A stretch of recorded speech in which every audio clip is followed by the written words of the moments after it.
अर्जुन एक साधारण युवक था जो अपनी छोटी सी नौकरी और रोजमर्रा की जिंदगी से थोड़ा ऊब चुका था। उसे हमेशा कुछ नया और अनोखा करने की चाह थी। एक दिन उसके हाथ एक पुराना दर्पण लगा जिसे उसके दादाजी ने सालों पहले खरीदा था। पर यह कोई साधारण दर्पण नहीं था, यह एक गुप्त दुनिया का दरवाजा था।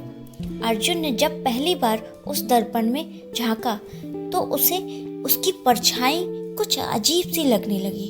अचानक उसकी परछाई ने उसे मुस्कुराकर वापस देखा। ये क्या हो रहा है? अर्जुन घबरा गया। अगले ही पल उसे एक तेज खिंचाव महसूस हुआ और वह दर्पण के अंदर चला गया। जब उसने आंखें खोली तो वह एक अजीब दुनिया में था। वहां का आसमान नीला नहीं बल्कि बैंगनी था। पेड़ हवा में तैर रहे थे और लोग उल्टी दिशा में चल रहे थे। यह दुनिया पूरी तरह उसकी असली दुनिया का उल्टा प्रतिबिंब थी। यहाँ के लोग वही थे, लेकिन उनके नाम, आदतें और व्यवहार बिल्कुल अलग थे। अर्जुन का सामना हुआ अर्जुन प्रतिबिंब से, यानी उसका ही एक रूप, लेकिन कहीं अधिक साहसी और शक्तिशाली। तुम इस दुनिया में फंस चुके हो, प्रतिबिंब ने अर्जुन से कहा। अगर वापस जाना है तो तुम्हें एक रहस्य को हल करना होगा।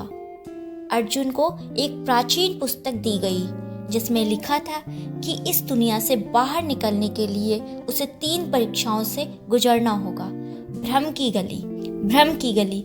यहाँ का हर रास्ता एक जैसा दिखता था, लेकिन केवल सही रास्ते पर चलने से ही बाहर निकला जा सकता है। अर्जुन ने अपनी बुद्धि से असली रास्ता खोज लिया। संदेह की झील। यह झील उसके दिमाग में संदेह और डर भर देती थी, पर अर्जुन ने आत्मविश्वास से खुद को संभाला और झील पार कर ली। सच्चाई के द्वार। आखिरी परीक्षा में उसे यह तय करना था कि क्या वह असली अर्जुन है या उसका प्रतिबिंब। जब उसने उत्तर दिया, मैं वही हूँ जो अपने कर्मों से बनता हूँ, प्रतिबिंब से नहीं, तो अचानक सब कुछ तेजी से घूमने लगा। अर्जुन की आंखें खुली और वह फिर से अपने कमरे में था। दर्पण एक साधारण दर्पण बन चुका था, पर अब अर्जुन बदल चुका था। उसने जाना कि असली जादू उसकी सोच और आत्मविश्वास में है। वह अब अपनी जिंदगी को बोरिंग नहीं समझता।